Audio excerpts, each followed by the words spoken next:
Hi, I'm Cathy Worthington, and welcome to another episode of Late Boomers. Today, we are pleased to have with us a very special guest, Jay Rosenzweig, global human rights activist, leadership strategist, and expert negotiator and founder of Rosenzweig and Company. And I'm Mary Elkins. We're so interested in talking with Jay about his wide range of interests and about the many purpose-driven boards he sits on and about how he's such a powerful advocate against racism and anti-Semitism. Welcome, Jay. So happy to be here. Thank you to both of you. Thanks. Some of your titles probably didn't exist when you joined the workforce. Can you tell us what a social impact entrepreneur is and how you arrived at that in your life? Yeah, so perhaps the best thing for me to do is give you a little bit of a background of how I got there. And I'm Canadian by background. I'm born and raised in Montreal, and I studied at McGill University. I did a philosophy degree and two law degrees at the university, and met a really important mentor in the law school. His name is Erwin Kotler, and he's an international human rights champion. He represented people like Nelson Mandela and Natan Sharansky back in the day, and went on to become Canada's Attorney General and Minister of Justice, where he enacted all kinds of progressive laws and freed more people who were wrongfully convicted in 1 year. Was that more than any of the previous ministers combined, was the first man on the Women's Caucus, transformed our Supreme Court into the most gender representative in the world. And I mentioned that because all of these things inspired me. And if you fast forward to today, I'm the chair of the board of his human rights organization. It's called the Raoul Wallenberg Center for Human Rights. And we are representing the Nelson Mandelas of today all around the world. Sadly, there's a lot of them, in combating racism and hate in all its forms. But I'll get back to that. So to rewind, when I graduated, I moved to Toronto and I worked at the law firm that probably most prominently represented people who were wrongfully convicted. And at the time, DNA technology was becoming more and more reliable. So thankfully for that, in a lot of cases, they were able to be successful in reversing wrongful convictions. But eventually, I got into the business world, in the world of executive talent management, executive team building, talent strategy, with a boutique firm that I helped grow to the point where Korn Ferry, the largest firm in the world, bought us, which was a great experience for me. Young guy, firm was acquired. Suddenly, I'm one of the youngest partners globally at the world's largest firm. And that was great. I stayed on for a few years, leveraging off of the brand, but I'm kind of an entrepreneur by nature. It's in my blood. It's sort of where I come from. And because of that, and because I thought I could serve my clients better if I brought them customized solutions, I decided to break away and start my own firm. And I've been lucky. The vision's been realized. We're now doing work all around the world, working for some of the biggest companies in the world at the top levels, helping private equity firms change out leadership post-acquisition. And also, I've been doing a lot of work helping founders to scale up their businesses.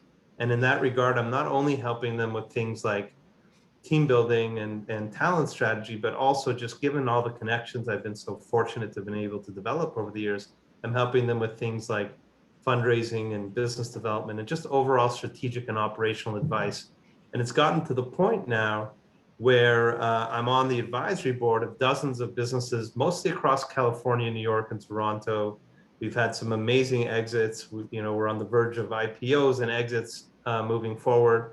But what I'm most interested in, and it's a long-winded way of answering your question, is the intersection of profit and purpose. And that's why I would describe myself in those terms as a social impact entrepreneur, because what I found over the years is the best way to get things done is through business-oriented, profit-oriented, profit-driven, business-minded ways of helping our world. And I can give you many, many examples of that.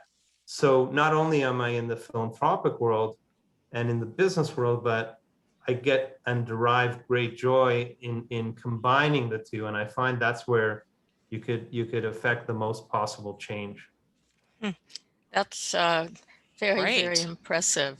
Um, Can you tell us, we know that you are a leadership strategist, and how does that play into what you've just said and into your career? Yes. So my core business is helping companies build out world-class teams, and that involves talent strategy. Um, but it's all interconnected. So when I'm, for example, on the advisory board of an earlier stage business, helping a founder to scale up, inevitably, one of the most important pieces is, okay, what should my team look like?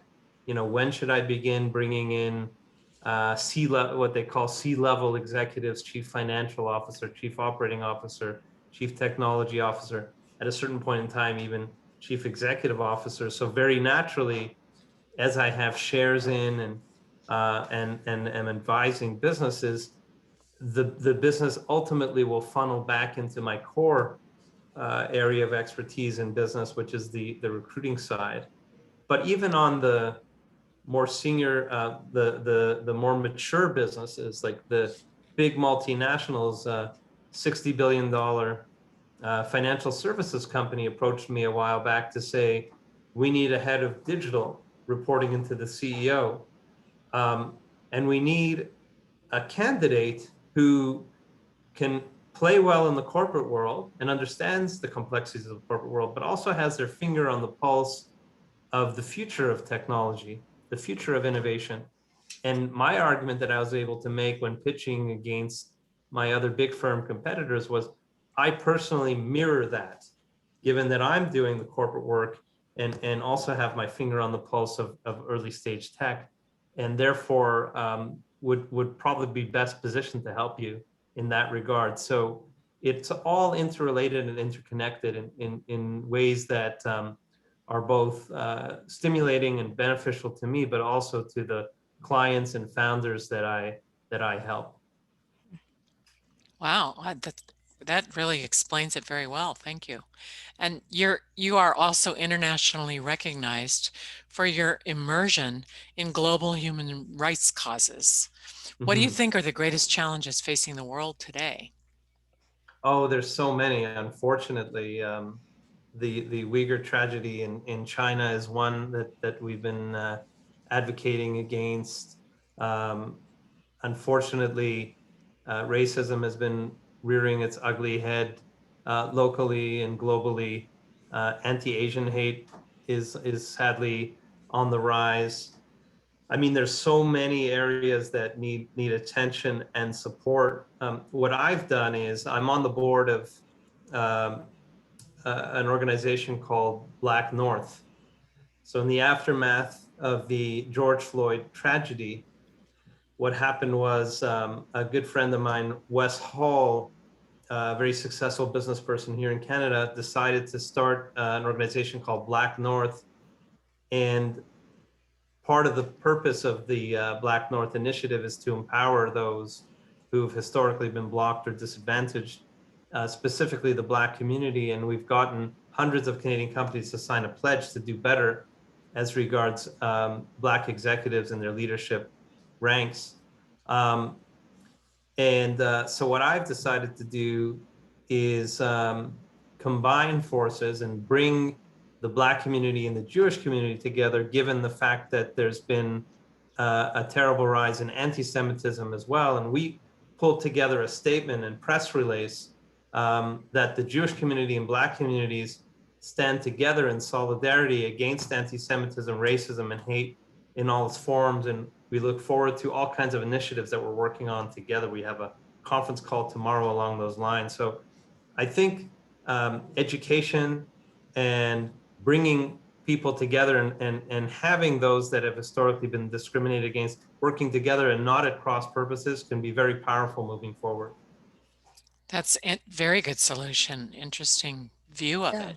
Yeah, in a way, it sounds like what they did a while back between the Arabs and Israelis, where they brought them together, brought young people together. Is it Yes. anything like that, where you'll bring people together and have and into personal social networking? Yes, absolutely. It's all about empathy. It's all about understanding that we're much more the same than we are different. Each of us wants to be loved. Each of us wants to have a decent meal on the table and have inner peace. And the more we can interact with one another, the more we could realize that we're much more similar than different. I did an interesting. I'm in the midst of an interesting project right now for a company called Empatico, which is a nonprofit organization established by Daniel Lebetsky of Kind Bars, Kind Snacks. And he's always grappled with the issues of hate and the dangers of genocide and dangers of hate speech. Some of his family perished in the Holocaust. And studies have shown, and he's realized that when we're able to expose children to different cultures and different ways of life and different children from various areas of the world, the more we have a chance to alleviate the problem of prejudice and racism as they get older.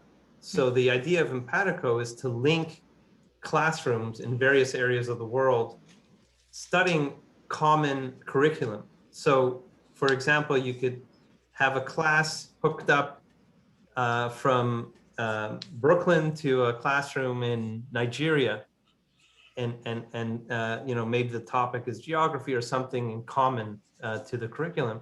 And what happens inevitably is the children, as they get into these virtual groups and discussions, they begin asking one another about whether or not they like sports. And the kid in Nigeria might say, yes, I love football or soccer. And the kid in Brooklyn might say, I play hockey. Oh, what's that? And what are you eating for lunch? And they begin to realize, wow, this kid is so similar to me. Like, why would I have suspicion or hate towards people in other areas of the world? So that's a project that I really care about, and we're working on finding a leader for them. But I bring that up as one of many, many examples of initiatives that are rooted in empathy and understanding the other, and therefore eliminating the negative opportunity to be suspicious of the other.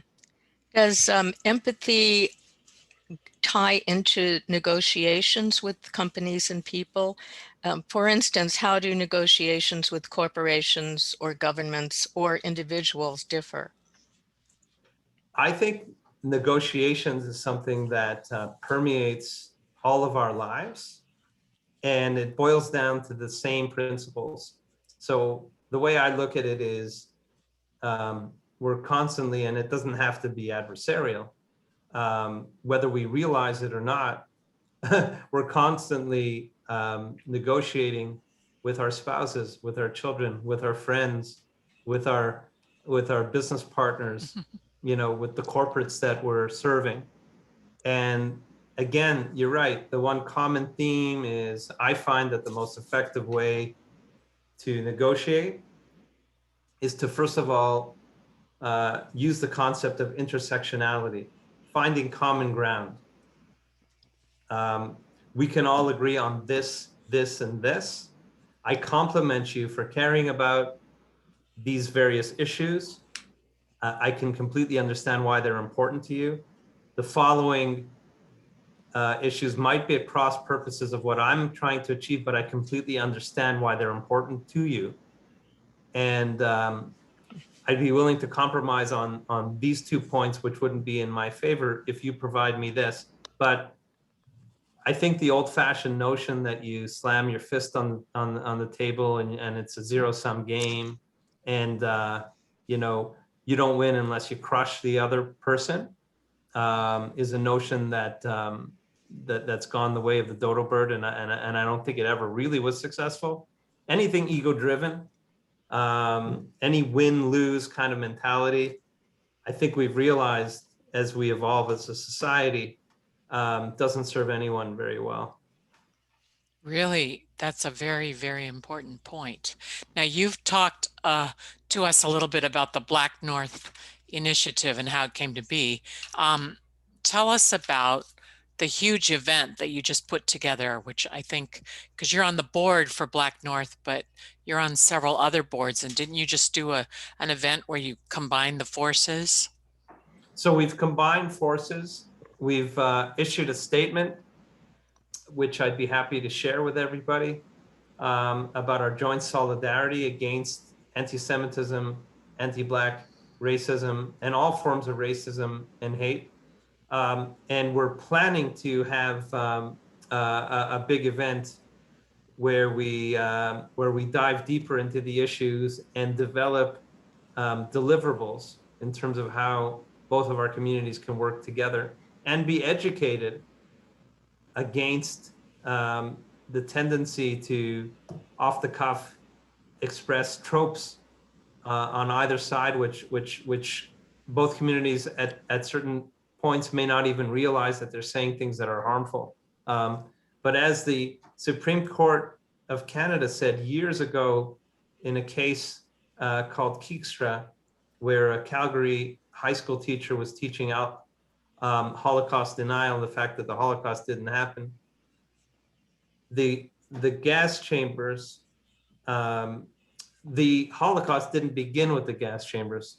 The Holocaust began with words, and these are the chilling facts of hate and hate speech and hate propaganda. So we need to ratchet down all the incitement and the hateful talk that we see in society today. So Yeah. the event you're envisioning or that you just had, it's virtual, or are you looking immediately forward to an in-person? Well, we're planning virtual, and we'll give you information that you could share with your audience. And the reason we're planning virtual is because we don't want to delay. We want to have this likely in the coming weeks. But we're Oh, having a planning session actually tomorrow to discuss the particulars. We will have a number of very high-profile influencers who bring a lot of wisdom to the table, and we're hoping this will only be the beginning. and what are you going to call it? Do you know yet?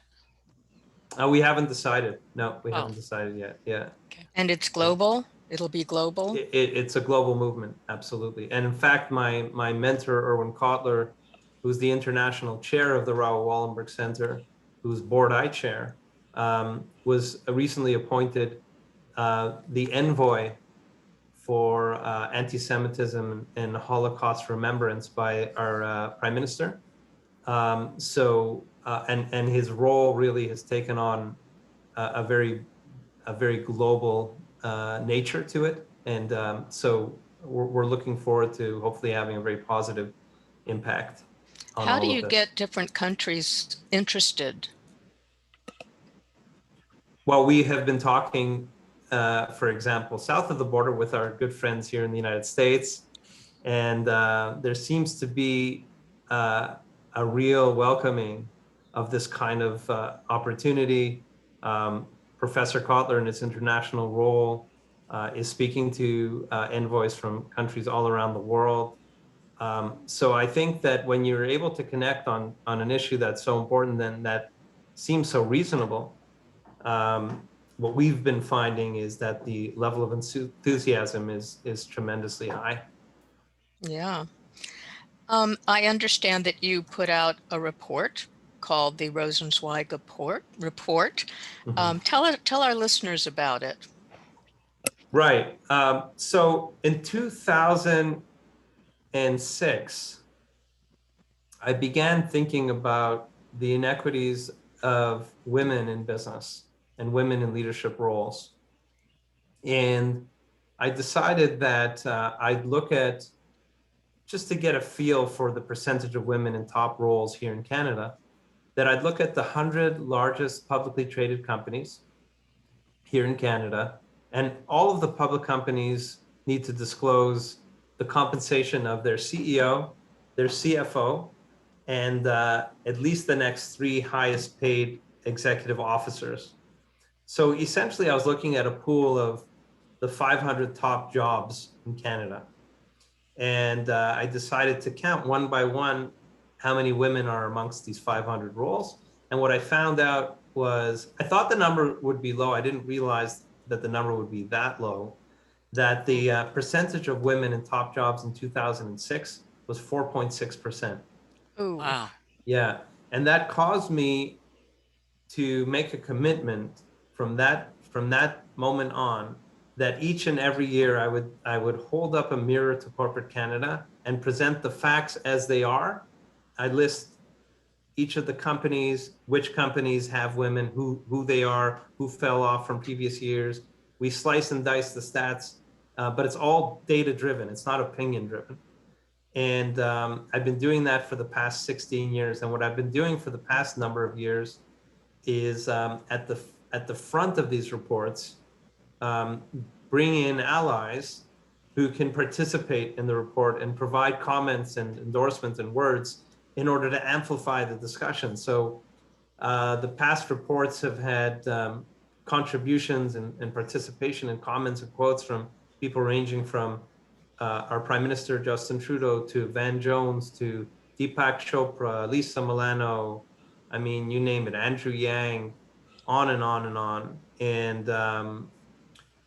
the more of these that we bring in, the more of these influencers from various walks of life, the greater the amplification of the discussion, which is the key objective for us. And this year we had a little bit more of an emphasis on BIPOC, and as you might imagine, and BIPOC women, and as you might imagine, the number of BIPOC women is already, even though the numbers are incredibly low already, the good news is 16 years later, the numbers have doubled. The bad news is we're still under 10%.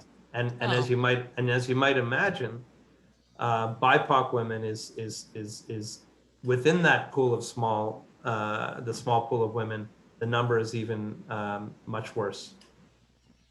Oh, it's so wonderful that you're working on it, but it's a bit discouraging, yes? Mm-hmm. It Uh, is. Because I was going to ask you about women and diversity in top levels of corporations, because how do you think women and people of color can better navigate careers when they're moving up the ladder?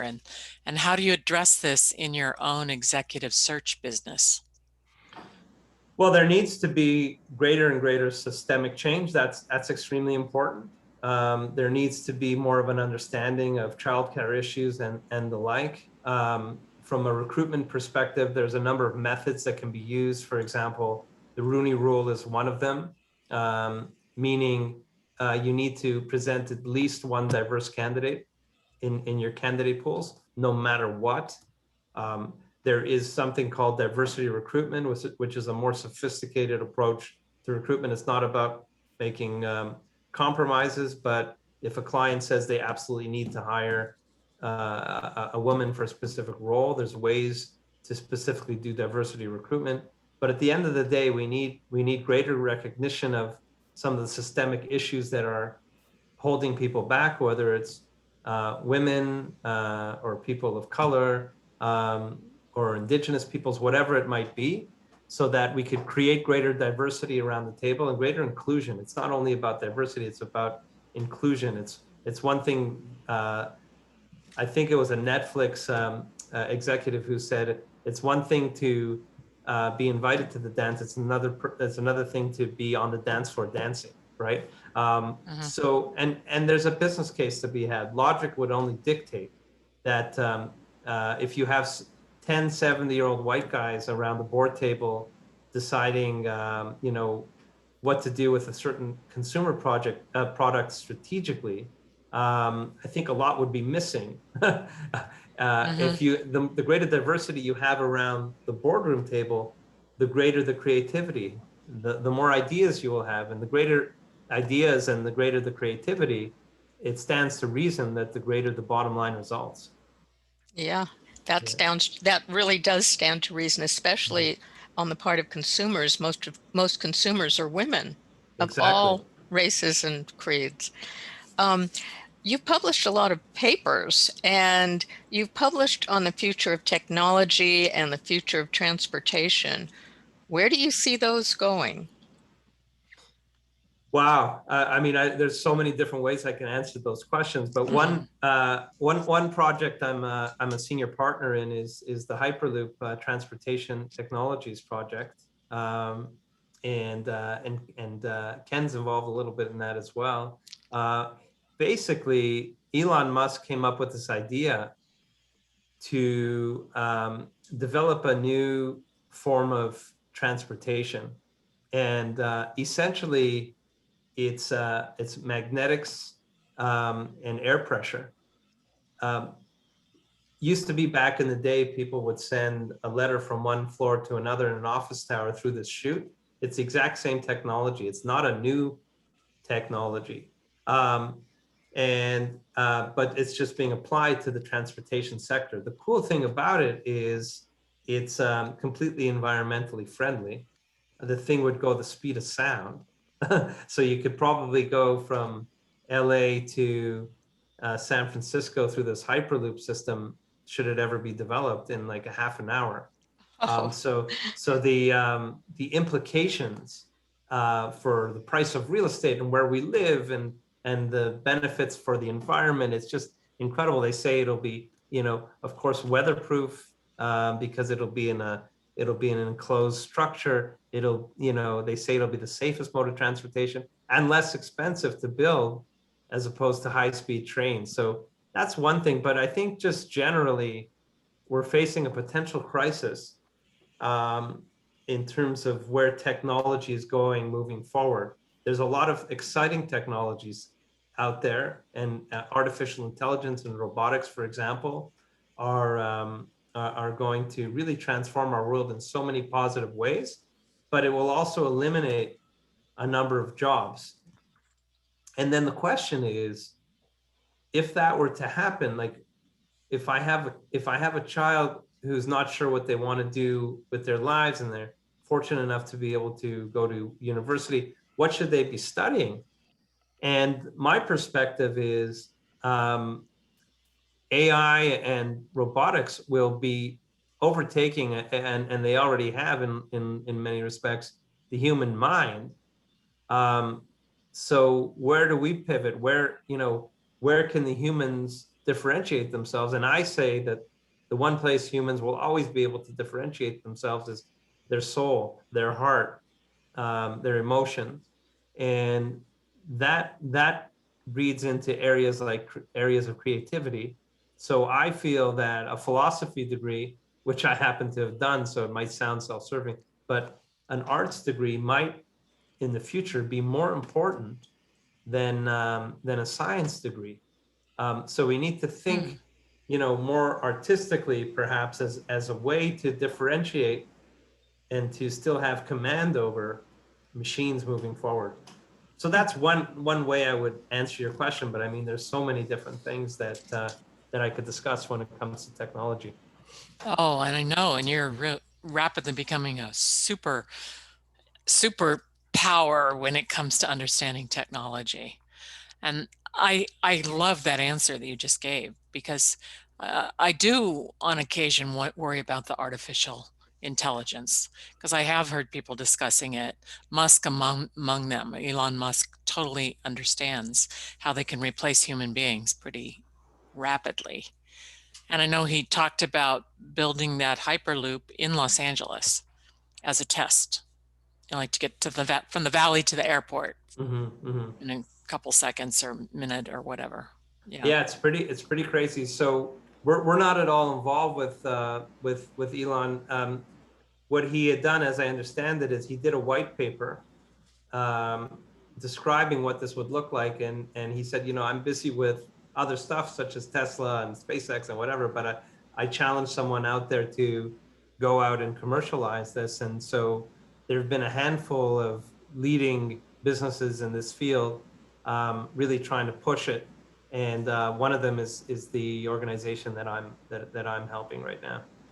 Fabulous. Yeah. But in view of what you said about the arts, we discovered that you are a successful songwriter also.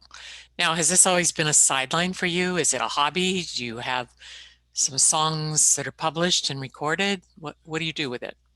So it's just a joy of mine. I've never really pursued it at all professionally. I just do it because I find it fulfilling, and often I'll write songs as a gift to people I love. So I've written a song for every member of my family, Oh, for my wife and 3 kids. Um, Typically on occasions where it would be more normal, let's say, to give a speech. Instead, I've surprised my family members with songs that I've written. There's one on YouTube you could check out. oh, If you go on YouTube and you type in Jay Rosenzweig and Aeon Clark, or even if you type in Jay Rosenzweig, it'll probably come up pretty quickly. It's a song called Right Here that I performed live for my son, and you could see his reaction as I performed the song for him. It was really quite a special Oh, moment oh, for wow. both of beautiful. us. And he ran up on the stage and he hugged me. This is like 5 years ago or so. But also, if you look on Spotify or iTunes or Apple Music, and you search my name, you'll see there's a handful of songs. Mm, Oh, bravo. I will. I'm sure our listeners will too. Yeah. On another note, the latest, greatest thing we've heard about right now are NFTs. Can you explain what they are to our listeners and tell us what you foresee for them? Yeah, so I'm certainly not the expert on NFTs, but essentially it's digital art. It's digital art, which is stamped. It's on the blockchain, and it's something that people can buy and have bragging rights about owning, because it's all locked, and you typically get a coin related to that or a token. And it's kind of the future of art in a lot of ways, but it can be applied to all kinds of different things. You could get an NFT related to a LeBron James game-winning shot. Um, it could What be, would that look like? it would be like the video of LeBron James taking the shot, but you have ownership of it.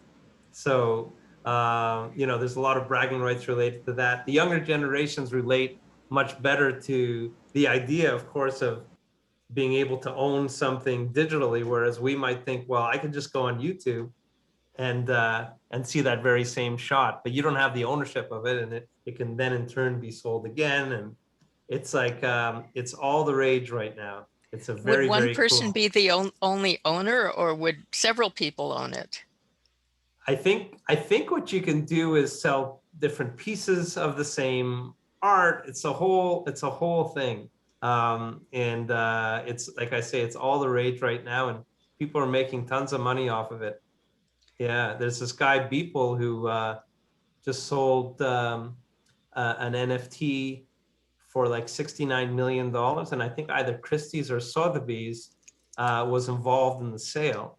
So once that happened, we all realized this is real, because if the traditional auction houses are now getting involved, this thing is real.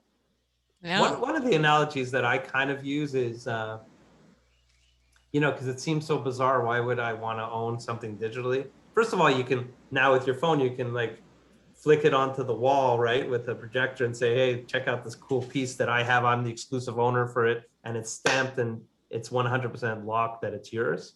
Um, but it's like someone once told me,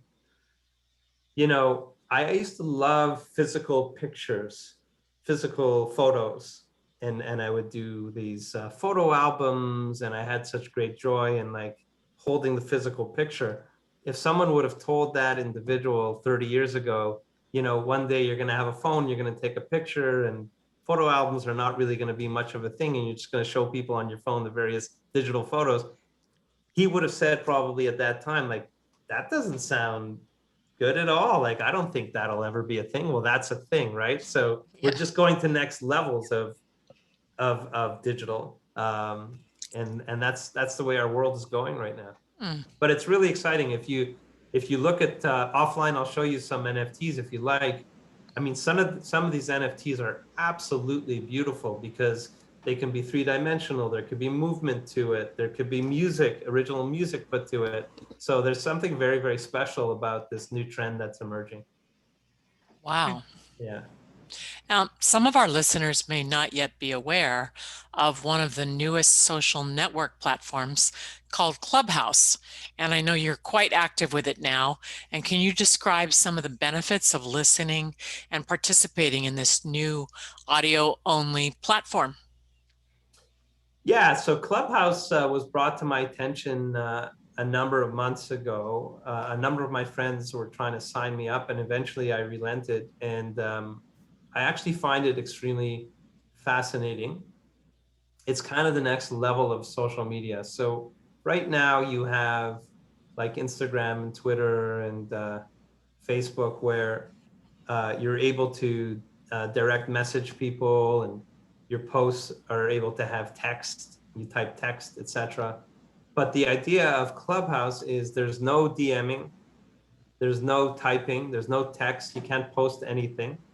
What it is it's an audio oriented social media platform where people are able to talk about various subjects. So you can have rooms, you can have clubs which have rooms, but basically with a stage with people in the audience. And there's something extremely authentic about that and spontaneous. And cool thing is, like, people randomly pop into rooms if they happen to be checking on their phone and they see someone interesting might be in a room or whatever. So it's I find it to be very, very cool, and a great opportunity to meet people in whatever capacity you're interested, including in business. And I find that it came at the perfect time, because I think there's a lot of people who felt isolated and lonely during COVID, and this gave them an opportunity to be able to either listen and or participate in discussions. And it filled people's days, and it really filled a void.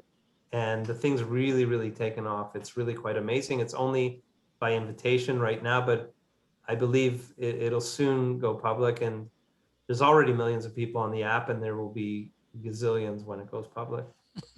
It Yeah. sounds like a compendium of all the social media platforms. In a way, but you're forced to speak. That's the only way you can communicate. There's no other way to communicate, which I think is pretty cool. That is cool because Yeah. so many people have given up speaking at all. It's Yes. true. Younger people don't make phone calls. It's all texting, and maybe this will bring people's voices to each other in a It also breeds skills, facilitation skills, moderating skills, thinking on your feet. You have 20 seconds to pitch your business, or 20 seconds to describe your background. So it breeds certain kinds of skills, which I think younger generations sorely need. And you said you're setting up a club? Yeah, so I haven't activated in the sense of going live to do a room with it, but I set up a room kind of as a placeholder called the Rosenzweig room, and essentially, and it's described, the club is described. The idea is to have an open forum for all the various things that I find interesting: discussions of human nature, philosophy, human rights, team building, investment, impact investment, etc. So I'll activate it in due time, but right now it's a placeholder, and I'm building a membership for it. I guess the best way to build a membership for it is to do rooms, but Well, I'm looking forward to it. I hope you build it soon, because I would love to be a part of it. I'm That's sure, great. yeah, and I'm sure people in business and philosophy and people interested in philosophy and human rights and all that you bring to the table would be interested. And on that note, we would like to thank our exceptional guest today, Jay Rosenzweig. It's been so enlightening to hear from you today. We hope our listeners will feel the same way. I'm sure they will. It's been a pleasure. Thank you so much. And maybe you can come back again with Yeah. some more new insights into all these exciting new platforms and inventions, and share with us again some updates, maybe, huh? Anytime you like. Okay, is there any place that our listeners should look for you, just in Clubhouse, or do you want them to look in LinkedIn or on your website, or where do you send people? And any platform, depending on where their areas of interest are. Of course, LinkedIn is more business oriented. I'm on Instagram, Facebook, Clubhouse for sure, and I also have a website, a personal website, jayrosenzweig.com. So it's my name.com, no space, Mm-hmm. and you can see more about my passions and work on that. Thank you, Jay. Thank you so much. Yes, thank you It's so so much fun. much. My pleasure. Thank you. It's been our pleasure as well. Thank you. Take care.